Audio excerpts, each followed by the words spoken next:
Boa noite, gente! Ei! Boa noite! Oi! Que legal! Tem o pessoal lá em cima também, né? É os ricos lá, embaixo os pobres, né? É. Que incrível, de verdade, viu? Primeiro de tudo, Juliano, chupa essa manga, viu? Essa recepção aqui pra mim, viu? Obrigado por terem vindo. É uma noite de verdade muito especial. Nós estamos quase encerrando um ciclo e escolhemos essa cidade para filmar e deixar tudo registrado para quem não tem oportunidade de ir ao teatro também. Então, obrigado por ter vindo, viu, gente? Estou muito feliz e farei de tudo para que seja uma noite muito especial para todos nós. Antes de mais nada, deixa eu apresentar o Miqueias, uma salva de palmas para o Miqueias. O Miqueias é o nosso tecladista, está responsável para dar toda a parte da emoção da nossa apresentação. É bom que se no final nada der certo, a gente sabe em quem coloca a culpa, né? Vai ser nele mesmo. Não vim celebrar uma missa ou fazer uma palestra assim motivacional. Então, se alguém veio atrás disso, pode ir embora. A gente só não vai devolver o dinheiro do ingresso, viu? Nem de quem falsificou a meia entrada e nem dos maridos que vieram arrastados, que estão aí, né? Vão ficar e até o final ainda vou te convencer a comprar uma brusinha para sua esposa, viu? Fique aí. Não sei se vocês perceberam, a gente sempre inicia em todos os lugares por onde a gente vai com uma musiquinha, que é um ritmo lá da minha terra, onde eu moro. Eu amo o estado do Pará, apesar de não ser nascido lá. E essa música aí é o carimbó. Já ouviram falar no carimbó? É típico lá da região, é democrática, todo mundo consegue dançar, é só rodar mesmo, não tem dificuldade. E eu gosto de enaltecer, de verdade, a cultura do lugar onde eu estou. Também tenho a intenção, né, de mostrar para as pessoas que no Pará não tem só calypso, como muita gente pensa, né? Tem outras coisas. E a Joelma não é a única famosa do Pará. Tem o Chimbinha também, né? E aí a gente termina aí. Ó, eu moro numa cidade chamada Parauapebas, lá no interior do estado do Pará, ainda lá na região muito preservada de floresta, fica a uns 700 quilômetros da capital, Belém. Quando eu cheguei em Parauapebas, uns 10, vai fazer 11 anos já que eu estou lá, cheguei um pouco assim injuriado. Parauapebas é uma cidade nova, recente, tem 35 anos, tem muita gente aqui, inclusive, que é mais velha do que Parauapebas, né? É uma região de muita mineração, extração de pedras preciosas, inclusive essa que vos fala, né? Que vem de lá também.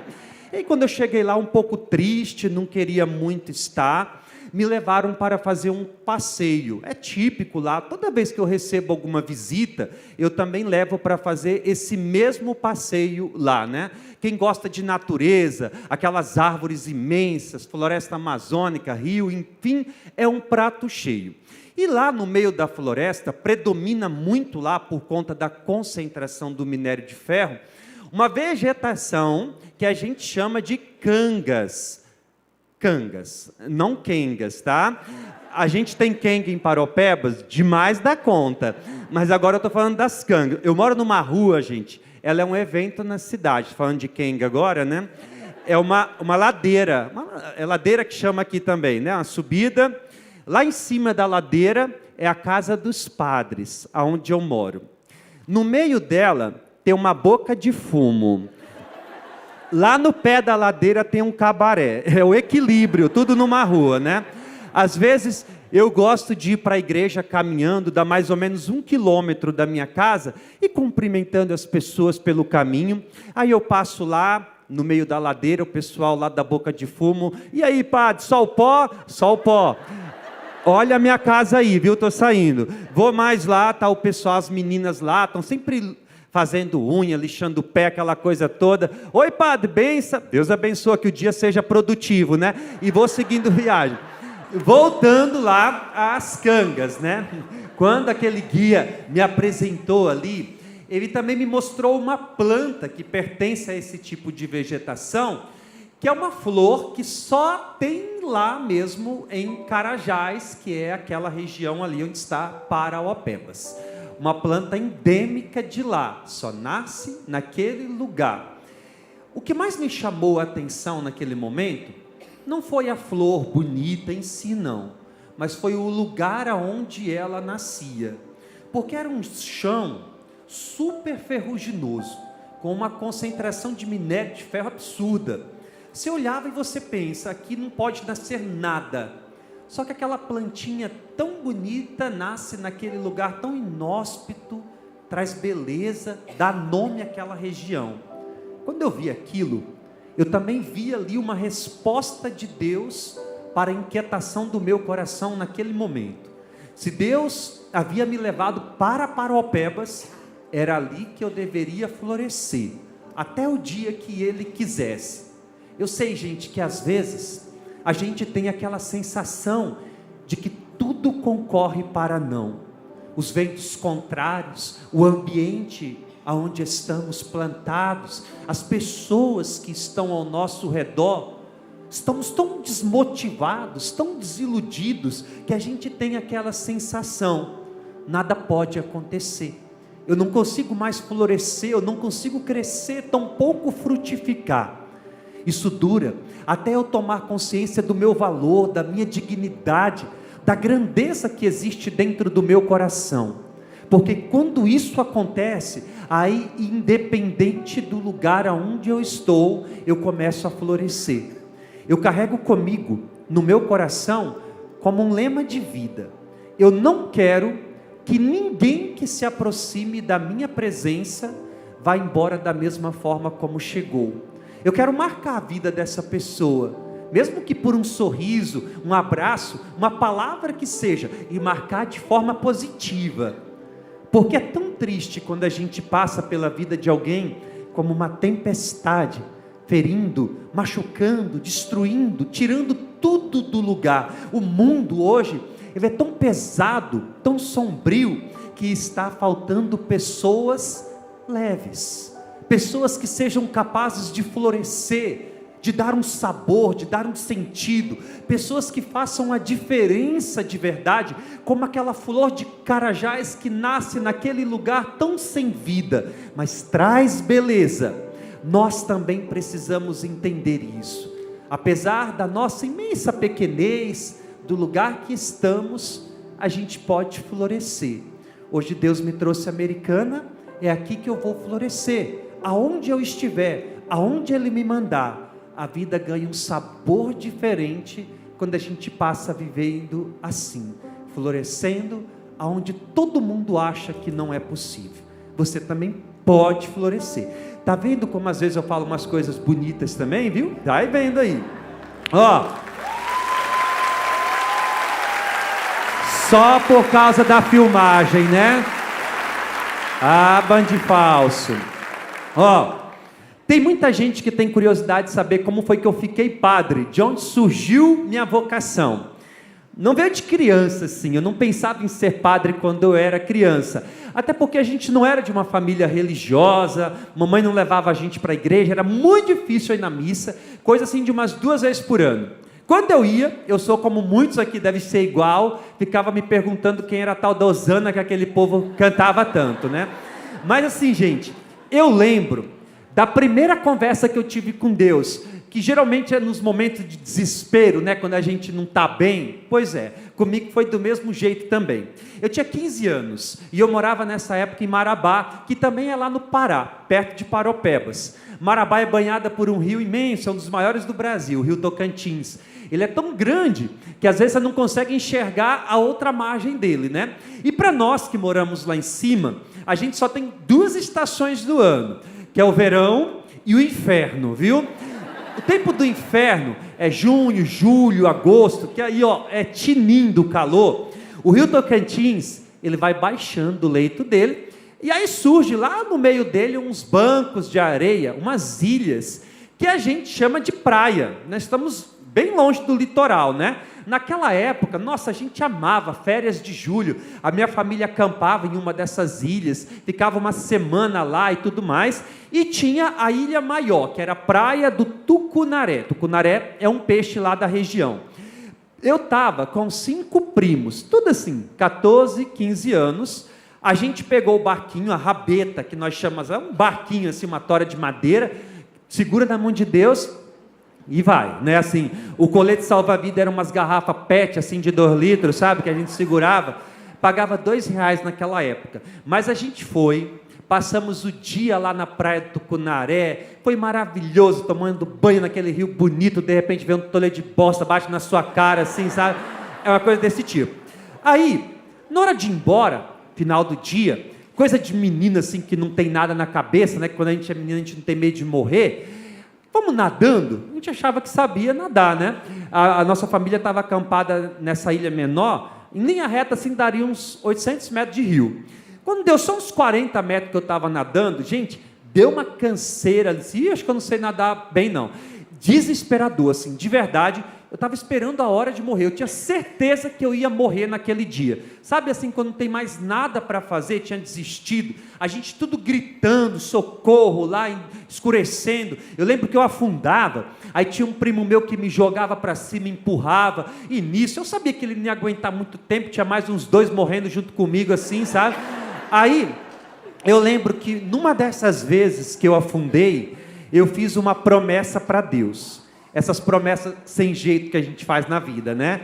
Eu disse assim: Senhor, se eu escapar dessa, eu prometo que eu vou para a missa todo domingo até o final da minha vida. Quando eu subi, apareceu uma rabeta lá, agarrei nela com todas as forças do meu coração, né? Estou vivo, agora eu tenho uma promessa para pagar para a vida inteira. No domingo seguinte, lá estava eu na igreja, parecia assim, o melhor dos católicos. Cheguei cedo, pedi bênção ao padre, fui lá no banco, né? E, Senhor, obrigado pelo dom da minha vida. Pode ter certeza que eu vou estar aqui todo domingo, vai enjoar da minha cara aqui, tanto que eu vou vir, né? Aí no domingo seguinte, que seria o segundo de uma vida inteira, né? Ia ter show do Calcinha Preta lá em Marabá. Assim, gente, ó, naquela época, eu não sei se chegou para cá esse evento, mas era assim, o auge, era o que tinha. Calcinha preta e limão com mel. O Batista Lima saía de dentro de um limão. O pessoal do Calcinha Preta joga. Quem é que tem mais de 30 anos? Levanta a mão aí para ouvir. Uma plateia idosa, né? Eu estou sentindo cheiro de leite de rosa nesse momento aqui. Aí, era no tempo dessa música aí, ó. Onde tem calcinha eu vou. Onde tem calcinha preta eu vou, eu vou, eu vou. Onde tem calcinha eu vou. Onde tem calcinha preta eu vou, eu vou, eu vou. Já ouviram essa música? É cantar um hino aqui, não vão saber, né? Aí, de um lado, o anjo de Satanás, assim, né? Vai pro show, missa tem todo domingo. Do outro lado, o anjo de Deus, mas você prometeu que ia todo domingo. O que eu fiz? Me acabei lá no show. Mas assim, ao menos foi a primeira conversa que eu tive com Deus. Depois eu nem voltei lá para terminar a promessa, né? Depois passou uns anos, eu tinha 18 anos, me chamaram para fazer um retiro na igreja. Sempre fui muito aberto à religião, disse, não, eu vou sim, era um final de semana, começava sexta, terminava domingo, retiro de jovens. Fui sem pretensão nenhuma, mas saí de lá apaixonado, sabe, uma vontade de ser útil, foi o melhor final de semana da minha vida. E aí, terminou ali o retiro, na semana seguinte, eu fui me confessar lá com o padre, terminou a confissão, envergonhado e tudo mais, eu disse, padre, eu queria fazer alguma coisa na igreja, me coloca para fazer qualquer coisa aí, eu quero ser útil, eu quero ajudar em alguma pastoral. E ele me chamou para fazer uma experiência vocacional, eu não sabia nem o que era, mas eu estava tão empolgado, que eu fui, e fui para o seminário assim, muito jovem, com 18 anos, fiquei padre jovem também, com 25 anos, esse ano eu fiz 10 anos de padre, já vou fazer 11 em janeiro, e ser padre é o que eu sei fazer de melhor na minha vida, eu sou apaixonado pelo meu ministério. E eu me lembro, gente, do meu primeiro trabalho como padre, foi um velório, eu comecei bem, né? Ó, acabou ali a missa da ordenação, o pessoal tudo me cumprimentando, me parabenizando, aquela coisa toda, né? Aí chegou um pessoal e disse assim, padre, fulano morreu, ele estava fazendo tratamento em Belém, Só que os pais moravam mais para o interior e ele frequentava ali a igreja. E a família queria que desse uma parada ali na igreja, seria rápido, seguiria a viagem para o enterro. E eu super assim, querendo mostrar serviço, eu disse, não, pode me ligar quando chegar que eu venho. Tá bom, e seria de madrugada isso. Deu umas 4 horas da manhã, me ligaram, fui, calma aí, estou chegando. Tem roupa, aquela coisa toda, cheguei lá, aquele clima de velório. Caixão, a viúva ali, os filhos, alguns amigos ali. Cheguei, né, do lado do caixão, meus sentimentos, né, tá nos braços de Deus, aquela coisa toda. Nisso, vem um coroinha na minha direção. Tenho raiva dele até hoje na minha vida, viu? Veio trazendo um livro vermelho. Nesse livro tem tudo lá. Batismo, casamento, velório, exorcismo, está tudo lá. E me ensinaram assim, o que está escrito em vermelho, você não lê em voz alta, é as rúbricas, abre a mão, fecha a mão, inclina a cabeça, essas coisas assim. Você só vai ler o que está escrito em preto, apesar de nunca ter feito, irmão, eu sei ler, né? Então só basta ler o que está em preto. Abri os meus braços e na minha cabeça só vinha isso, pula o que está em vermelho, lê o que está em preto. E o pessoal olhava para mim assim, fixamente, eu achando, né? Eu só estou abafando aqui, né? Deve ser o tom da voz. Chegou num momento lá, que eu comecei a prestar atenção no que eu estava lendo. Aí eu disse assim, ó Deus, que quisestes unir em matrimônio este vosso filho. Ih, eu estou casando morto. Gente, eu não sabia onde enfiar minha cabeça, sabe? Uma vontade de sumir. Escrito em vermelho lá em cima, rito do matrimônio. Eu olhei para o coroinha assim, não podia dizer para a viúva ali, olha senhora, desculpa, né? Houve um equívoco aqui, vou começar de novo. Fingi que nada era, pois agora acolha essa alma no paraíso, né? E vida que segue. Eu vou dizer uma coisa para vocês, entre velório e casamento, tem muita semelhança. Ó, vai no velório, está lá o povo chorando, é normal, saudade, a dor da morte, enfim, a gente nunca está preparado. Casamento também, as madrinhas encalhadas com inveja, as famílias, aquelas coisas todas. Vai no velório, que tem mais gente sem noção, vai por causa do café, fica contando umas piadas sem graça. Casamento também, eu mesmo fico lá por dentro assim, meu Deus, que roupa feia do diabo é essa, né? Mas para os personagens principais é tudo igual. A vida termina bem ali naquele momento. Eu vou dizer uma coisa para vocês. Hoje, entre fazer um velório e um casamento, eu ainda prefiro o velório, porque ao menos eu sei que é para sempre, não tem mais volta. Tô brincando. Padre, você é contra o casamento? Não casei, né? Graças a Deus, mas não sou contra, não. E olha, eu acho que hoje é difícil a gente encontrar relações que duram, que permanecem de verdade. É difícil a gente encontrar alguém celebrando bodas, 20, 25, 30 anos de casado. É difícil a gente ter um amigo que a gente possa dizer, essa pessoa está comigo há tanto tempo, atravessou tantos momentos bons e ruins da minha vida também.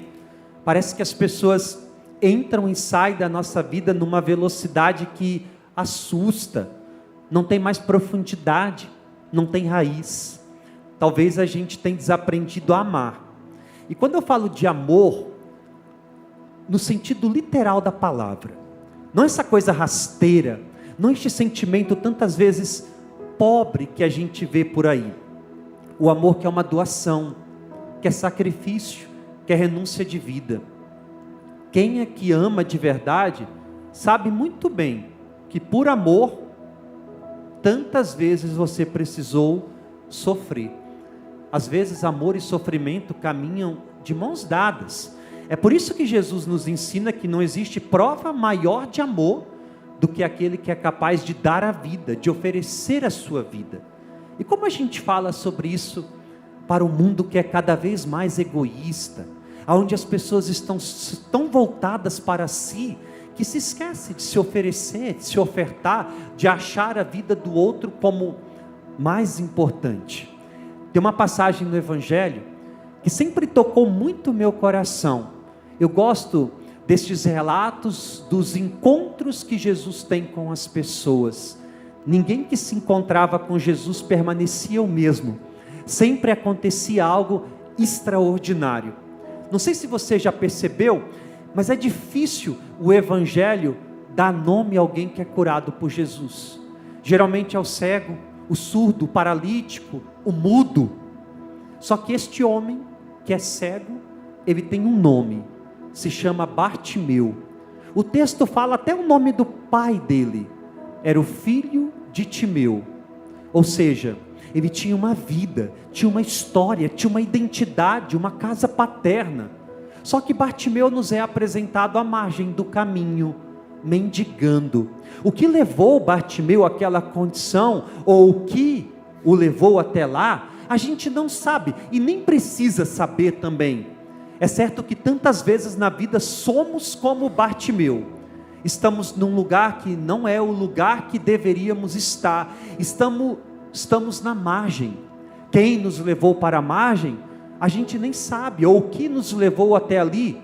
E pior ainda, às vezes a gente passa a mendigar atenção, carinho, afeto, amor de quem não tem nada para nos oferecer, ou a gente passa a viver de migalhas, vivendo daquilo que sobra, sem se dar conta de que a gente merece muito mais. Não fique na margem, não fique neste lugar que não foi o lugar que Deus sonhou para você. Quando Bartimeu ficou sabendo que Jesus iria passar pelo caminho, ele não podia se aproximar por conta da multidão, da sua limitação física também, e ele começou a gritar, e ele fez isso de forma insistente, até incomodar o povo que estava ali. Começaram a mandá-lo calar a boca, fica quieto. Às vezes a gente nem percebe, mas nós estamos rodeados de pessoas que agem igual, que com aquelas palavras malditas exercem um poder de destruição sobre a nossa vida, estão sempre nos colocando para baixo. É como se dissessem: o teu lugar é esse aí mesmo, fique aí onde você está, você não presta, você não é ninguém, você não vai a lugar nenhum. Sabe quando você se aproxima de alguém para contar algo bom, e essa pessoa te coloca para baixo, te coloca na margem, e talvez de tanto falarem que eu não serei ninguém, eu acreditei, e me acostumei a ficar ali, mendigando. Bartimeu não parou, mesmo diante daquele povo que mandava ele ficar quieto, continuou a gritar, até que Jesus parou e mandou chamá-lo. E aí foi lá umas 2 pessoas, que olharam Bartimeu por dentro, não a aparência, o enxergaram com o coração. É um privilégio hoje, a gente ter pessoas do nosso lado que agem assim, pessoas que são capazes de nos enxergar com o coração. É um privilégio a gente ter pessoas que irá estender a mão para nos levantar quando a gente estiver no chão. É privilégio hoje a gente ter alguém que nos oferece um abraço sincero, desinteressado. É privilégio a gente ter pessoas que se preocupam e que nos amam de verdade, que nos tiram da escuridão e que nos devolvem para o caminho. Era pouca gente que foi até Bartimeu, mas era o suficiente. Na vida a gente não tem tantos, mas a gente deveria ter o suficiente, e quando a gente encontrar estes, construir as melhores relações de nossa vida, porque esses permanecem, mesmo diante dos ventos contrários. Talvez um esteja até aí do seu lado, né? Pode até dar um abraçozinho aí, né? Dizer obrigado por me aguentar, inclusive, viu? Por não desistir de mim. Um momento fofo agora, né? Então, gente, casem mesmo, né? Casamento traz muita bênção, quer filho. Também tem as coisas ruins, a sogra, vem tudo no pacote, né? Tudo mais.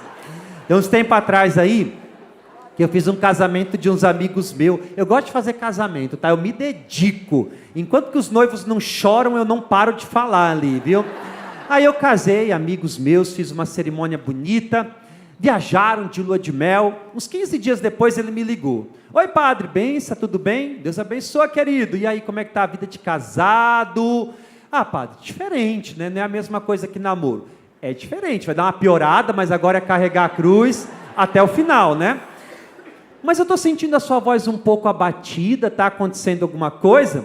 Aí ele disse assim, não, padre, é porque a gente está morando com a sogra ainda, a propósito, reza por ela. Achei até fofo, sabe, um genro pedindo oração pela sogra, e eu conheço ela. Eu perguntei, mas o que ela tem, a dona Maria? E me disse assim, padre, às vezes a mulher parece que está com capeta nos coros, né? E se você estiver vivendo uma situação assim, gente, não estou disponível a ajudar, né? Nada contra a sogra, as bichinhas, não tenho, mas eu também não tenho nada contra, né? Eu tenho medo mesmo de capeta, eu tenho medo, ó. Não assisto filme de terror, não assisto, filme de exorcismo, nem pensar. Eu peço a Deus nas minhas orações todos os dias, Senhor, nunca me coloque diante de aquela situação, de aquela pessoa virando cabeça, subindo parede. Se isso acontecer comigo, pode chamar um outro padre, que não é para me ajudar não, fazer meu velório, que eu caio ali. Não durmo com luz apagada, a luz do banheiro fica acesa. Casa de padre, ou lugar estranho, parece que os móveis estralam assim do nada. Eu vou pro meu quarto de noite, eu levo meu copo de água, de lá não saio mais por nada nessa vida, até amanhecer. E eu nem gosto de gente corajosa também não, viu? Sou medroso. E o povo gosta de chamar a gente para tirar demônio, assim, né? Incrível. Uns tempos atrás, era mês de junho. Mês de junho é bonito, né? Norte, Nordeste, as festas juninas e tudo mais. E lá na minha cidade, em Paropebas, tem o Jeca Tatu, é o festival junino. Uma semana inteira de quadrilha, de festa, aquela coisa toda, movimenta a cidade. Era de sábado para domingo. Fui dormir cedo, né? Domingo, monte de missa, aquela coisa toda. Quando deu 3 horas da manhã, meu telefone começou a tocar. Toca e toca. O Miquel está alinhado aí, né? Não vou atender não, porque a Claro está ligando a qualquer horário para oferecer plano, né? Só que assim, insistiu tanto que eu fui atendido. Padre, pelo amor de Deus, meu filho está com um demônio, me ajuda. Reconheci a voz, mas pelo amor de Deus, não podia esperar amanhecer não, né? Você pode ver, gente, ó, sonhou com um demônio, você acorda 3 horas da manhã, é incrível isso, é uma coisa assim. Tá bom, espera aí que eu vou. Vesti a roupa, bati naquela coisa toda, peguei o livro sacramentário, botei a fitinha na parte do exorcismo, vai que eu vou lá e caso agora o possesso lá, né? Fui preparado, sabe? Cheguei, eu não consegui estacionar o carro por conta da movimentação lá do Jeca Tatu, a casa ficava perto da quadra. Eu parei uns 200 metros assim da casa. Aí lá vai eu, nas ruas de Paropebas, de madrugada, de batina preta, parecia Padre Kelmo andando ali, sabe assim. Fui indo. Cheguei lá, sabe aquelas portas de rocambole assim que vai subindo, barulho, bati lá, já é o primeiro impacto, né? Uma garagem assim escura, umas poças de água, uma coisa tenebrosa, um chão batido. Aí o menino estava lá amarrado igual um porquinho assado assim, sabe? Umas velhas gritando, sai, aquela coisa toda. Meu coração nesse momento já estava batendo forte assim, sabe? Aí eu cheguei e disse assim, desamarra ele e sai todo mundo. Empoderado, né? Nesse momento não estava passando nenhuma agulha. Mas demônio precisava saber que eu estava com medo, né? Se não, pá, tá violento, não sei o quê. Não me chamaram aqui, então sai todo mundo. É minha técnica. Quanto mais gente tem, mais vai ser o fole, né? Aí assim, todo mundo saiu, eu já começou a sossegar. Aí eu fui chegando perto, assim, sabe? Aí deu uma cheirada. Graças a Deus, aqui é a marvada da pinga também. Assim, querido, daqui a pouquinho eu tenho missa, eu poderia estar dormindo, teus pais estão aí preocupados, bora maneirar na bebida. E tinha um banheiro lá nessa garagem, né? Aí eu fui e disse assim, vai lá, toma um banho, que eu vou ficar te esperando aqui.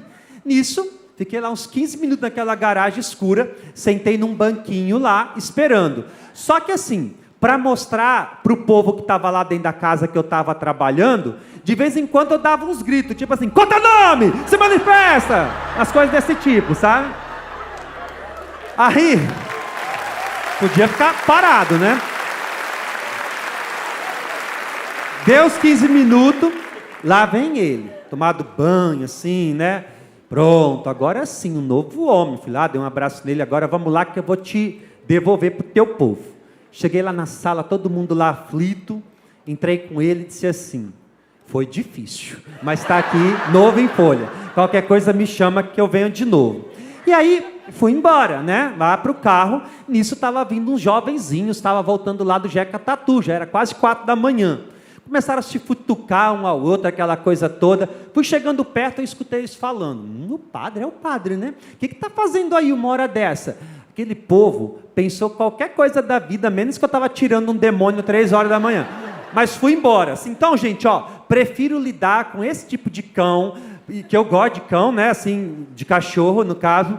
E tem 2 coisas que frequento muito em nossas igrejas, é o quê? Bêbado e cachorro caramelo. Estão sempre entrando, né? A gente já tem uma habilidade. Eu gosto de cachorro, né? Vocês que me acompanham. E eu tinha tudo para ser traumatizado com cachorro. Eu tenho uma cicatriz no meu braço, dá para ver quem está aí na frente, né? Levei mais 50 pontos, que foi mordida de cachorro. Eu morava em Belém nessa época, estava estudando teologia. A gente morava num lugar super perigoso. Era exatamente do lado do aterro sanitário. O pessoal perguntava, como é que chega na sua casa? Segue o carro do lixo, né? Vai dar lá, não tem erro não. Aí a gente decidiu pegar um cachorro, menos para latir, para assustar. E tinha um senhor que estava indo embora e queria doar um cachorro. Já era velho, o nome dele era Beethoven, era um fila, assim, tinha 5 anos, grandão e tudo mais. Aceitamos, né? Eu sempre fui muito afoito para cachorro. Beethoven chegou lá, estranhava todo mundo, latia, ninguém podia chegar perto. A gente trancou ele no espaço que tinha lá onde a gente guardava as nossas bicicletas. E todo dia eu ia lá pela grade, colocava o meu dedinho lá, né? Beethoven, levava comida. E eu fui percebendo que o Beethoven estava amansando. Ele latia para os outros, mas para mim não. Tinha uns 5 dias que ele estava lá em casa, cheio de cocô ali e tudo mais. Achei que ele já era meu amigo. Criei coragem e entrei. Aquele bandido esperou primeiro eu catar as bostas tudo, viu? Catei tudo. Aí eu disse para os seminaristas lá, agora me dá água aí que eu vou lavar. Nesse meio tempo, lá vai eu, me aproximei do Beethoven para fazer um carinho. Coloquei minha mão na cabeça dele. Quando eu coloquei minha mão, ele agarrou meu braço, mas estraçalhou assim. Eu também tenho uma mordida na barriga, na coxa, na perna, que eu nem vi a hora que ele mordeu, tá a marca dos dentes. Mas aqui, quando eu vi meu braço, as tripas caindo, pele, não sei o quê, gente, eu fiquei desesperado, assim, meu Deus, vão arrancar meu braço, pelo amor de Deus. E nisto, lá vem a dona Sandra, que cuidava da gente lá no seminário. Vão não, meu filho, Deus vai fazer um milagre na sua vida. Aí ela olhou o braço, mas está muito feio. Passei 1 mês internado, fiz cirurgia de reconstrução, mas não traumatizei não. E tem gente do Pará aqui? Tem? Égua, mana, de onde? Gente, égua é... Tu sabe, né, minha irmã? Égua é um termo que a gente utiliza lá para... É igual o trem dos mineiros, viu? Você é de onde? Belém, claro. Já conhece Paropebas? Já foi em Paropebas. Não deve ter outra pessoa que conhece Paropebas aqui, não é possível, né? Mentira. Sério? O que tu arrumou lá? Um crush? Alguma coisa assim? Você é engenheiro, foi para Vale. É. Olha só, não quer mais voltar. De jeito nenhum, ela falou, viu? Por quê? Quente, é quente mesmo, muito quente. Mas agora vai dar uma diminuída no calor. Agora começa o tempo de chuva, faz 35 graus à noite, viu? É isso aí, tá bom? Então assim, o povo lá no Pará, não é para amador não, viu? Eles criam uns bichos assim, que cachorro e gato é o mínimo. Tem uma mulher que trabalha comigo, que coordena uma das minhas comunidades lá na zona rural. A gente não tem nem igreja. Celebra a missa debaixo do pé de manga. A dona Sandra também. Ela é uma indígena, casou lá com um homem da cidade. Eles têm 4 filhos. No final, quem me disser os filhos, nome dos filhos, eu dou uma brusinha de presente. Ó, são 2 meninas, Poliene e Policlene, e 2 meninos, Pogdarlisson e Pognatelli, né? A dona Sandra, ela cria jacu, 3. Sabe o que é jacu? É uma ave silvestre do tamanho de uma galinha.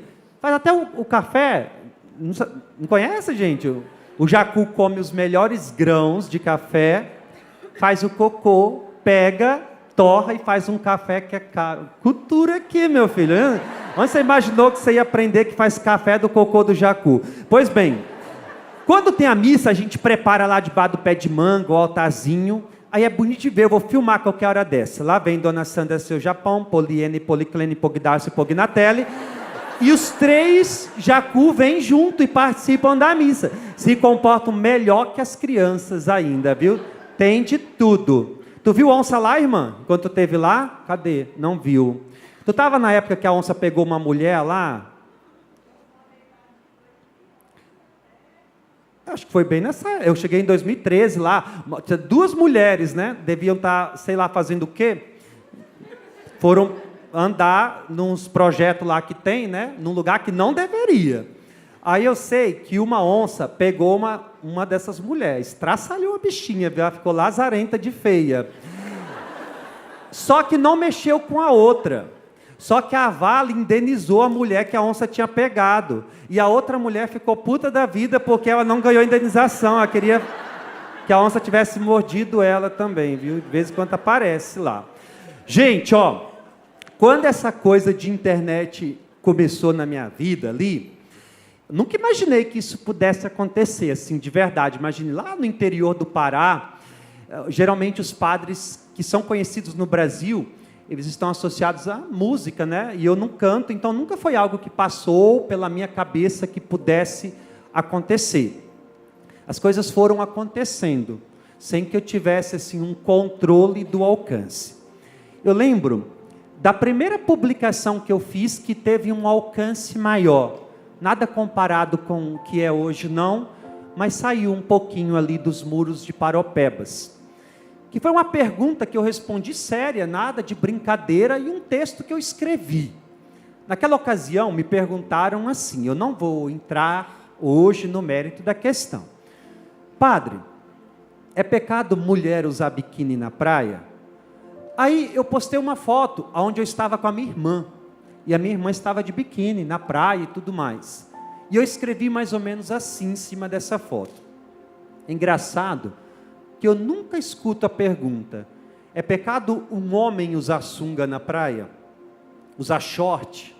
Sempre a mulher. Eu acho que se coloca sobre elas um fardo muito pesado. Enfim, falei alguma coisa e isso se espalhou um pouquinho.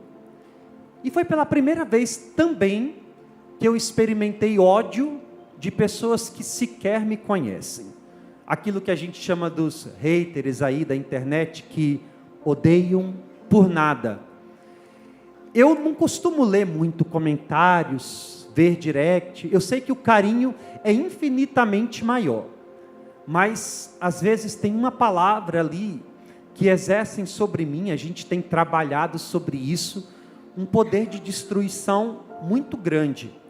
E passados esses anos, na minha opinião, eu entendo que o pior tipo de hater é aquele que se denomina religioso. Ele se acha mais santo, mais puro, ninguém presta, ninguém vale nada, todo mundo vai para o inferno e é só ele que é bom, só ele é merecedor. Quando eu postei essa foto aí, essa publicação, juntou um grupinho de pessoas que eu nem conheço, nunca vi na vida. Fizeram uma denúncia, com mais algumas outras brincadeiras fora de um contexto, e encaminharam essa denúncia para o meu bispo.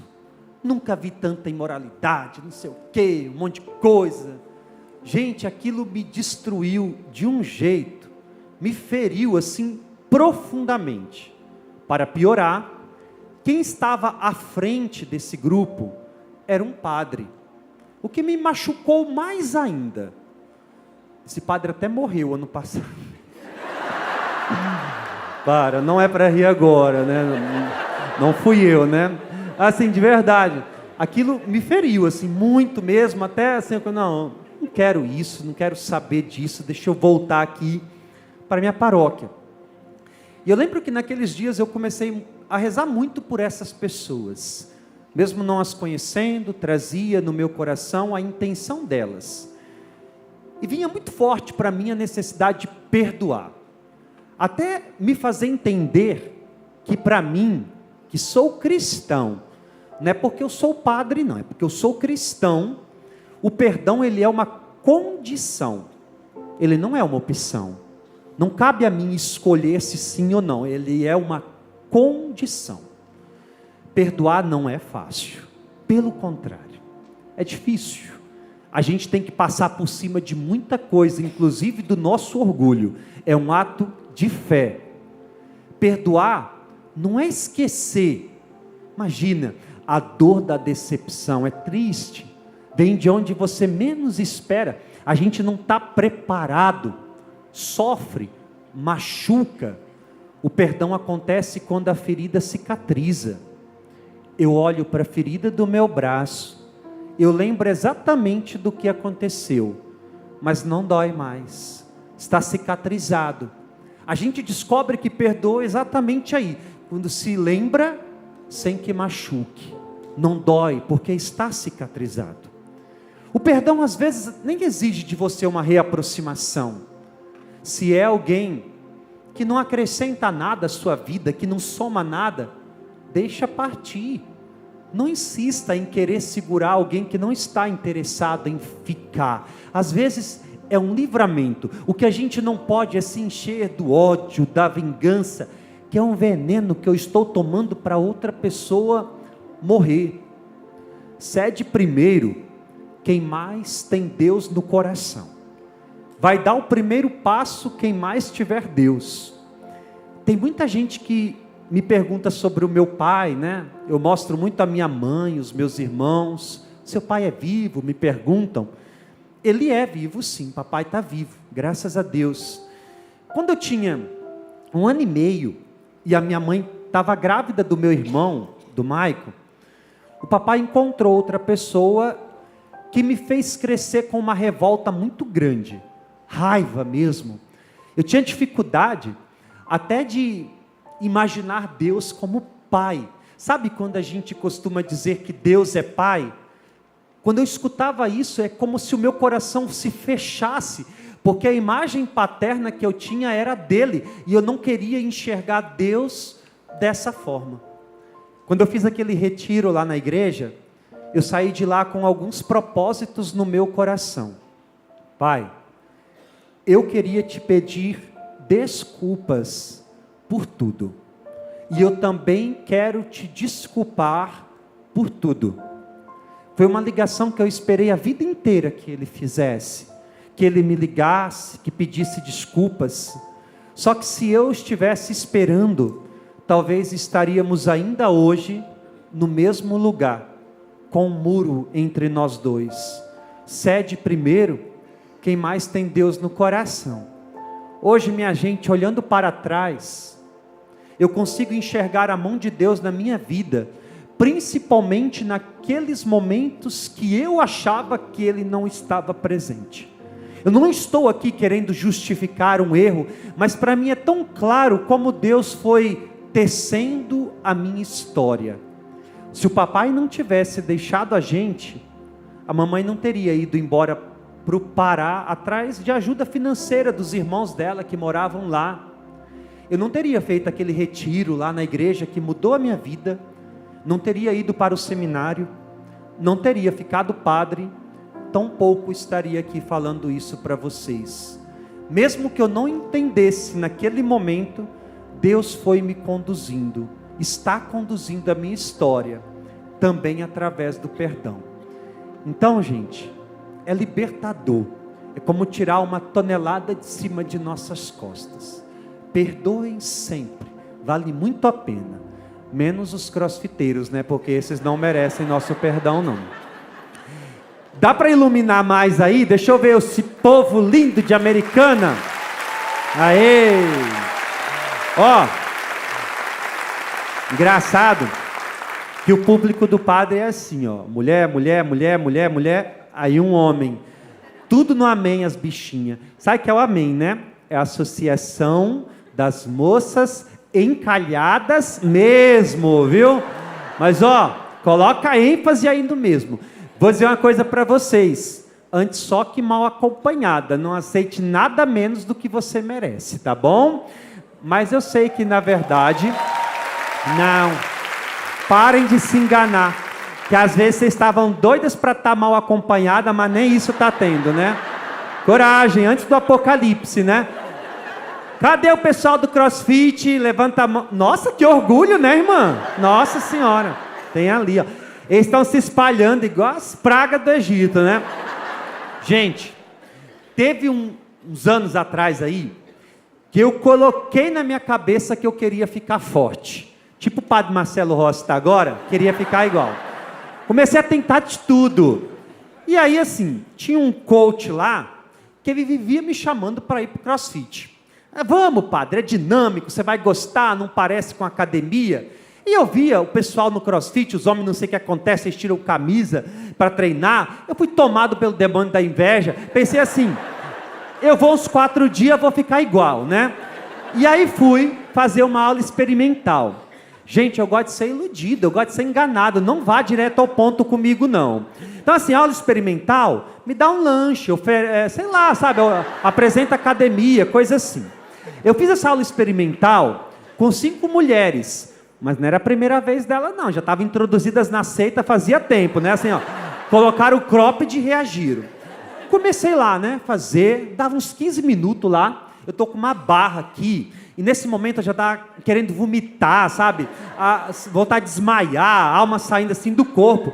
Aí eu acho que ele percebeu que eu não estava bem, ele olhou para mim e disse assim, padre, você quer diminuir um pouco o peso da barra? Elas olharam para mim com deboche. E aí eu disse assim, não, eu quero igual elas. E continuei lá. Quando deu 1 hora, gente, que eu estava indo embora, todo assado assim, sabe? Sem saber onde estava pisando. Quando eu passei pela moça da recepção, ela olhou para mim, eu olhei para ela, ela disse assim, ih, tá com um cara que nunca mais volta. Eu só tive força para isso, sabe, seguir. Quando eu cheguei no carro que eu sentei, eu fiz uma promessa, Senhor, pelo amor que eu tenho à minha vida, eu nunca mais volto nesse lugar. Gente, eu passei 1 semana que eu não conseguia segurar o sabonete para tomar banho, sabe? Nunca mais voltei. Mas assim, não desisti da minha vida de fitness, né? Aí fui nutricionista, nutrólogo, né, aquela coisa toda. Comecei a ir na academia. Eu treino lá, é um mezanino. Aí tem o box de CrossFit lá, né, aquele povo lá, orgulhoso. Eles pagam um absurdo para fazer uns trem que dá para fazer em casa, né, assim, pular numas caixas, subir uma corda. Ultimamente eles estão pagando para correr em volta, né, da academia. Eles adoram esse exercício aqui, ó, a cara deles. Quer ver, Miquel? Coloca uma música aí de academia.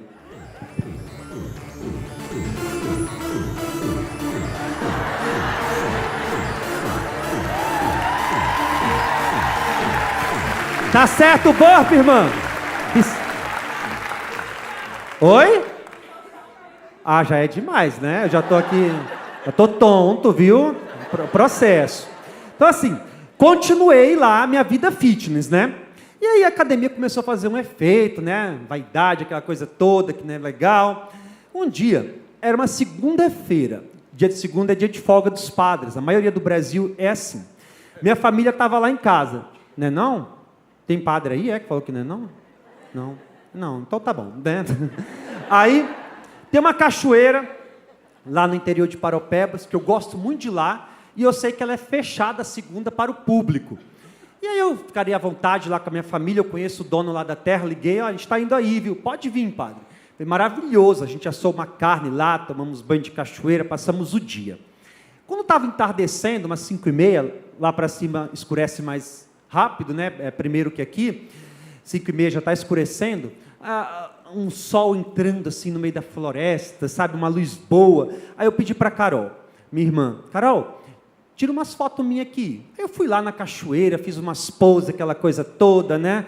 Aí, calma aí, fui e tirei a camisa. Isso aqui é só para eu guardar na galeria mesmo e tudo mais. Eu vi as fotos, nossa, tá bom, né? Que assim, gostei. Será que eu posto? Nesse dia eu aprendi uma coisa que eu levo para a vida. Na dúvida, não faça. Postei a foto, fui embora. 20 minutos depois, cheguei em Paropebas, o celular voltou a funcionar. Os dados móveis, peguei lá, dei uma atualizada, entrei no Instagram, uma movimentação diferente, abri a foto, 200 mil curtidas. Que diabo é isso? Eu posto uma frase da Bíblia, dá 100 curtidas aqui, né? Num mês. Aí, Léo Dias, Hugo Gloss, tinha repostado aquilo, um inferno assim na minha vida, página de fofoca, aquela coisa toda, sabe, assim, fazia montagem. Eu lembro de umas que era assim, ó, colocaram essa foto, aí do lado, um senhor barrigudo careca. A legenda era assim, o padre Patrick, o padre da minha cidade, né?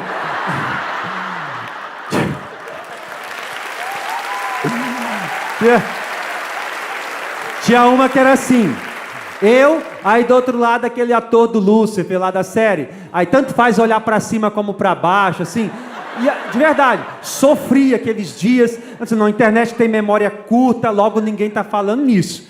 O demônio, ele é tão sujo, quer ver? Pega seu telefone aí, bota no Google, viu? Bota no Google aí, quem tem internet, aí você vai colocar assim, ó, só assim, tá? Padre Patrick, aí bota imagem, procura. O meu sonho é que apareceu aí vestido de padre celebrando uma missa. Qual é a primeira foto que aparece aí? A segunda, a terceira. Tem que procurar muito para me achar vestido. Eu tô um pão aí, não tô?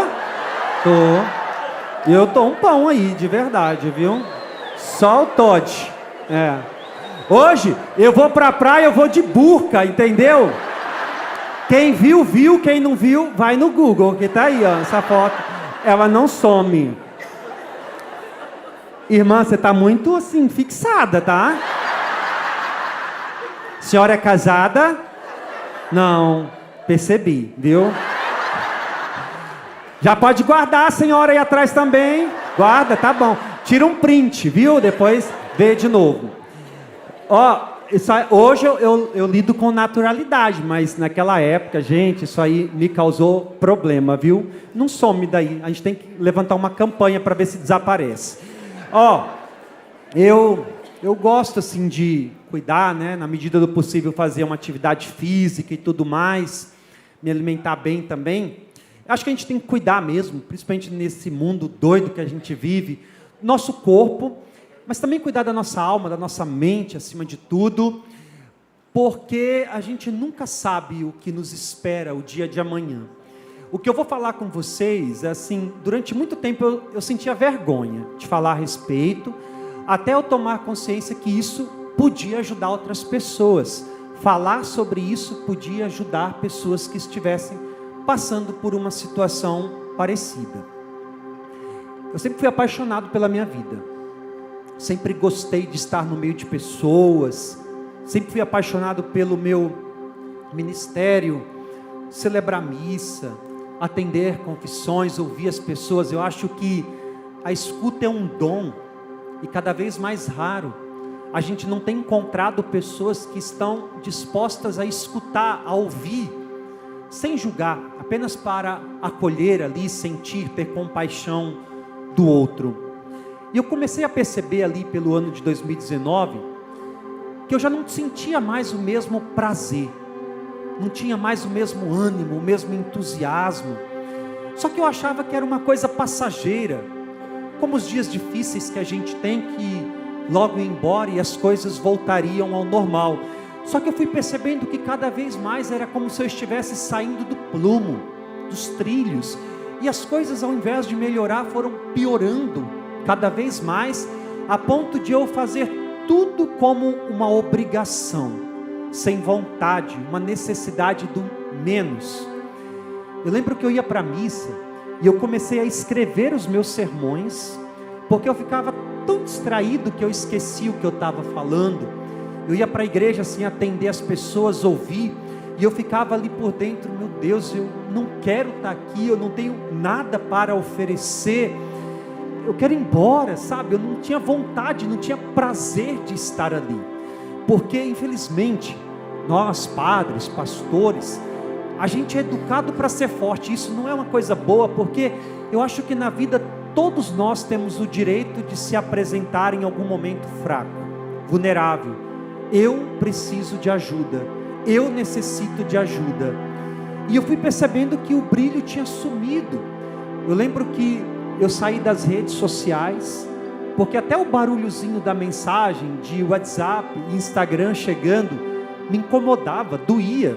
Eu ficava me perguntando, o que será agora? O que tem que fazer agora? Deixei de comer, de dormir, o corpo se desfigura, as pessoas começam a falar também, fofocas e tudo mais. Para mim, o melhor momento do meu dia é quando chegava à noite, ali encolhido na minha cama, eu ficava pedindo para Deus, como eu queria que não houvesse um amanhã, como eu queria não acordar e ter que enfrentar isso tudo de novo. Uma das piores coisas para quem passa por um processo de depressão é você se ver diante da seguinte pergunta: o que você tem? Você não consegue verbalizar. Você sabe que existe uma dor que consome, que dilacera, que fere o teu coração, só que você não consegue explicar o que você está sentindo. É por isso que muita gente que está ao redor tende a negligenciar. Você tem tudo, tem casa, tem família, tem seu emprego, ou pior ainda, vai rezar, é falta de Deus, o que aumenta ainda mais a dor de quem está vivendo aquilo, que apesar de tudo aquilo, da tristeza que se apodera, da escuridão, você tem que lidar com o sentimento de que você não tem Deus. É horrível isso. A gente deveria ter muito cuidado, uma responsabilidade afetiva por quem está passando por situações como essa. Eu lembro que eu estava lá em casa um dia, uma noite, na minha cama, e eu recebi uma mensagem de texto de uma mulher lá da minha paróquia que é psicóloga. Essa mensagem dizia assim: padre, tá tudo bem? Se você precisar conversar, eu estou aqui. Até então eu não tinha conversado com ninguém a respeito disso. E eu disse ali, querendo fugir mais uma vez: não, tá tudo bem sim, eu só estou um pouco recolhido.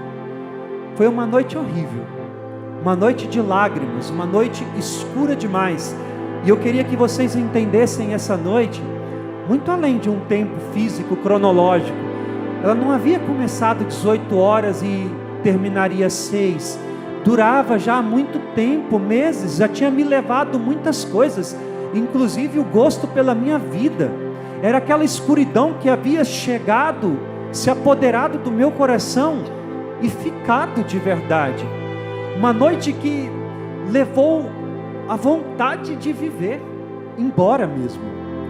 Quando amanheceu, e também vamos entender o amanhecer além, quando os primeiros raios me atingiram, eu mandei uma mensagem para ela dizendo assim: eu não estou bem, eu preciso conversar. E ela me chamou para ir lá no consultório dela. Eu fui. Eu não lembro de muita coisa que foi dito naquele dia não, mas depois de ter chorado copiosamente, eu disse o seguinte para ela: eu estou aqui, eu vim aqui para você diagnosticar o que eu sei que eu tenho. Eu preciso ouvir, até para reconhecer que sozinho eu não estou dando mais conta, eu não suporto mais, até para reconhecer que minha fé nesse momento, ela está tão abalada, tão fragilizada, que não é mais suficiente para me colocar em pé. E aí, gente, eu comecei todo esse processo aí, terapia, psiquiatra, remédio tarja preta, remédio para dormir, para me equilibrar emocionalmente, para me blindar das coisas externas, enfim, expor isso para a comunidade. Na época me causou bastante vergonha. E o médico que me acompanhou, ele pediu que eu me afastasse um pouquinho da paróquia, porque o ambiente ali podia me fazer mal, ao menos até o remédio começar a fazer efeito, a terapia e tudo mais. E eu fui passar um tempo com meu irmão, que mora na nossa cidade natal ainda hoje, lá no Espírito Santo, num lugar bonito. Sempre foi um lugar que me conectou muito com Deus, um lugar de descanso. Numa noite lá com o Maico, eu chamei ele para assistir um filme. Eu juro, não foi um filme que a gente tinha escolhido antes. Eu sentei no sofá e foi o filme que apareceu lá. É um toque de Deus, a providência de Deus mesmo.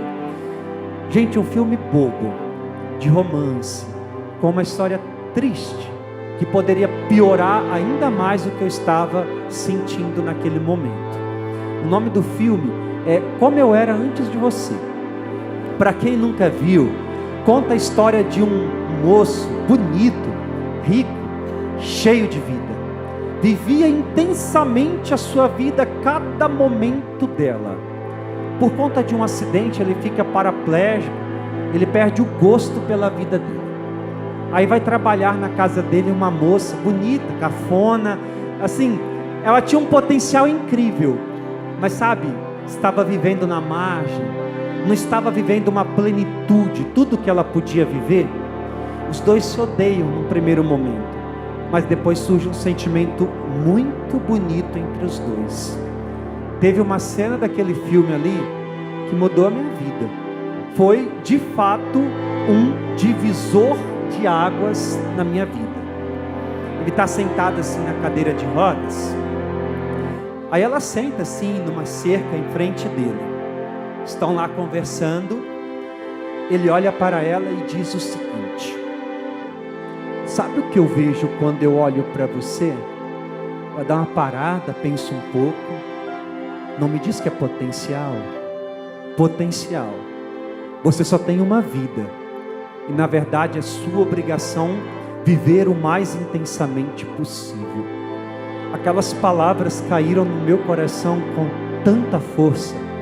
Chegou a ser violento.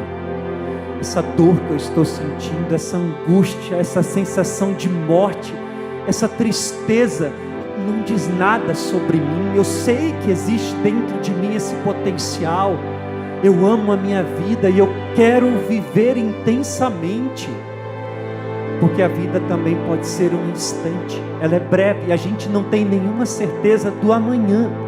E deve ser tão triste a gente chegar no final da nossa vida, olhar para trás e talvez ter aquela sensação: eu poderia ter vivido mais, eu poderia ter feito mais, eu poderia ter amado mais, eu poderia ter feito mais pelas pessoas que eu amo, ter dito inclusive o quanto são especiais, importantes, enquanto eu podia ter feito. Quero viver intensamente, quero chegar no final da minha vida e olhar para trás e foi bom viver, foi bom encontrar e ter essas pessoas na minha vida. Gente, aquelas palavras me levantaram naquele momento. Hoje eu estou bem, estou de alta, de medicação e tudo mais, mas é estranho. Talvez algumas pessoas possam até se identificar. Estou feliz, estou bem, só que às vezes, sem aviso prévio, a tristeza chega com tanta força que te prostra, que te coloca para baixo. Eu lembro que eu pedia muito a Deus nas minhas orações naqueles dias: Senhor, leva tudo embora, só não tire de mim a esperança de que isso vai passar, só me deixe com a esperança de que isso vai ter um fim. E quando a tristeza chega, eu me lembro exatamente disso: só quero a esperança, vai passar, Deus tem o melhor para a minha vida. Eu fiquei numa vontade naquela época do filme ali, no mesmo momento, de voltar para casa. Queria mais uma vez me sentir útil, encontrar as pessoas, abraçar, voltar a celebrar a missa. Eu não estava bem ainda não, mas eu queria voltar. Quando eu cheguei em Paropebas, eu escrevi lá na parede do meu quarto, letras grandes, está lá escrito até hoje: Patrick, sabe o que eu vejo quando eu olho para você? Potencial. Você só tem uma vida, e é sua obrigação viver o mais intensamente possível. Abro os meus olhos, agradeço a Deus ao dom da minha vida, olho para aquela parede, lembro do que aconteceu, das marcas que ficaram. Hoje eu vou viver intensamente tudo aquilo que Deus preparou para mim. E foi justamente nesse período aí, no início de 2020, que começou lá a pandemia. Triste. Passamos meses celebrando missa por uma câmera. Nossa, aquilo era difícil. Cidade de lockdown.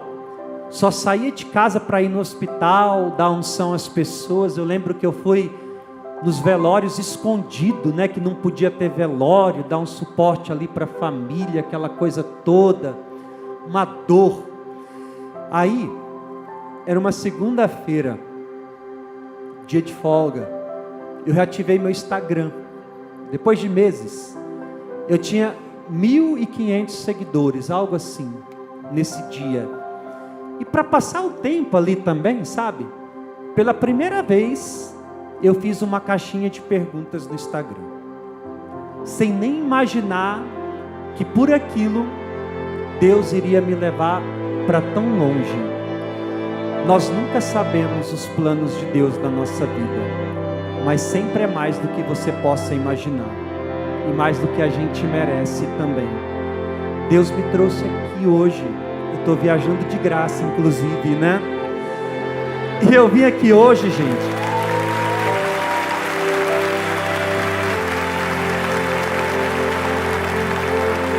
tirando as brincadeiras e tudo, é com convicção, com certeza mesmo, a mesma que eu tenho do ar que estou respirando neste momento, para olhar para você e te dizer isso. Tua vida é um dom. Por mais que talvez um dia alguém que você tanto amou te convenceu do contrário, talvez alguém te disse que você não era nada, te deixou lá na margem, você acreditou, passou a viver de migalhas. Não acredite, você é uma dádiva, um dom. Você não está aqui à toa, por acaso, não. A sua vida tem um sentido, um propósito. Saia da margem e tire quem está lá também. Floresça onde você estiver, em qualquer lugar que você estiver, mesmo que os ventos sejam contrários. Mostre para este mundo tão escuro e necessitado que pessoas boas, de coração bom, ainda existem. Você tem potencial, só tem uma vida, e é sua obrigação viver o mais intensamente possível. Vocês são maravilhosos, Deus abençoe muito, muito, muito vocês. Obrigado de coração, foi um prazer, de verdade. Beijo, beijo, beijo, beijo, beijo, viu? Até uma próxima, gente. Tchau, com Deus.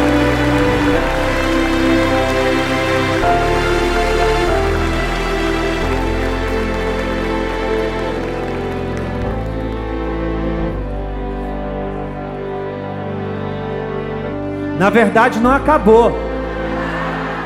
Eu fiquei esperando alguma coisa assim, mais um, volta, não sei o que. Fiquei com medo de ir embora, já foram até lá, os dois já foram, inclusive.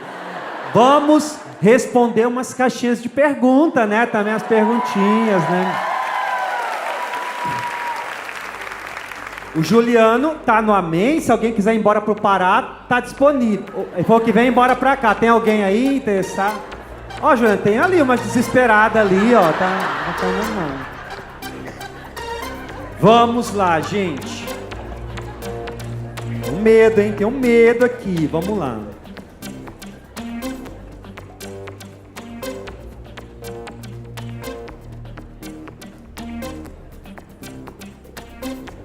Que isso, já começamos assim, gente.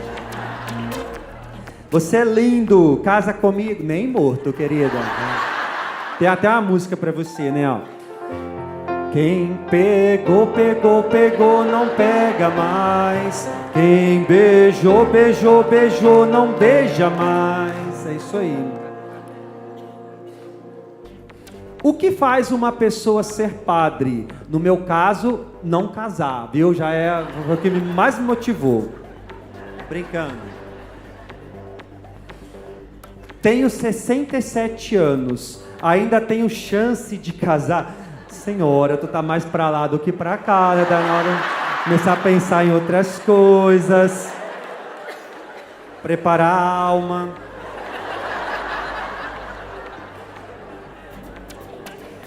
Você é virgem? Sou Áries, viu? Sou de Áries.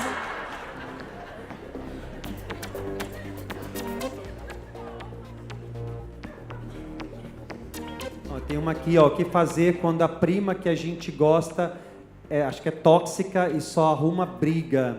Viviane, Joyce, Vitória. Cadê? Cadê a prima tóxica? Cadê elas? Enfim, estão por aí.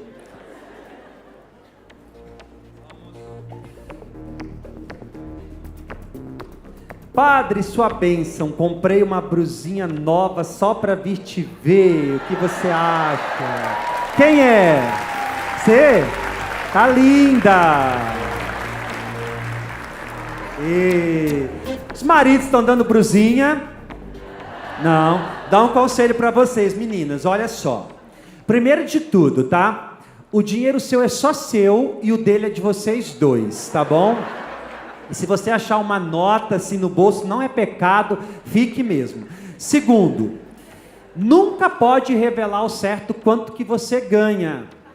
Ganha 3 mil? Fala que ganha 1.500. Nada der certo na vida, você vai ter dinheiro para voltar para casa da mãe, viu? Terceiro, ele esqueceu uma data importante. Homem é assim, nós temos necessidade de não fazer nada. Já teve momentos assim que você viu seu marido assim, parecia que ele estava em Nárnia, assim, olhando para nada? Ó, bota o homem para fazer comida.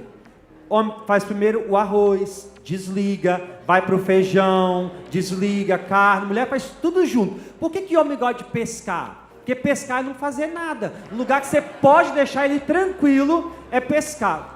Se não for piranha, né? Pescar normal, pode, né? Assim, pode ir. Esqueceu, pega o cartão dele, compra lá um presente que você quer, escreve lá uma carta, bota ele só para sinal, que não pode é passar em branco. E por último, encontrou o celular desbloqueado, e nem vai negócio de Instagram, WhatsApp, que a chance de encontrar coisa aí é grande. Faz um Pix, vai no aplicativo, né? Que, ó, chifre, você só tem se você procurar e achar, e dinheiro só se você trabalhar, né? A conta é simples, viu? Vamos.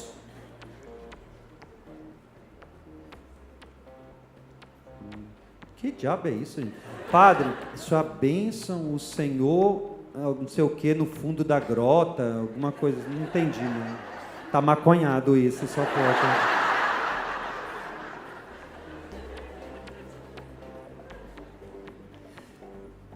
Moro com a minha sogra, o que fazer? Orar para Deus levar, né, irmão? Tô brincando, pelo amor de Jesus. Você pode fazer o casamento do meu filho em 10 de agosto de 2024. Quem é o filho? É vocês dois que vão casar em agosto de 2024. Mas dá para acabar até lá, né? Assim, tem muito tempo, né? Até lá. Vão casar aqui em Americana? É. Pedir para Deus, eu venho? Deus, não. Não, tá brincando. Brincando, gente. A gente pode combinar, de verdade. Vai pagar minha passagem, né? A passagem, hotel, a gente vem. Só paro de falar depois que vocês chorarem, viu? Enquanto isso. Por que está tão difícil conseguir um relacionamento sério hoje em dia? Porque os homens que nasceram depois de 90 não estão prestando, entendeu? Assim, e os antes disso já estão comprometidos, entende? Assim, ó, eu sei uma coisa. O último lugar que você deveria procurar, esquece esse povo de academia, de whey, de crossfit. Esse povo é muito disputado, eles postam fotos sem camisa, as outras vão lá, comentam, é muito trabalho. Aqui deve ter aquelas calçadas onde aqueles homens feios, barrigudo faz caminhada, aqueles que ninguém quer. Vá lá, viu que lá é mais fácil, tá bom?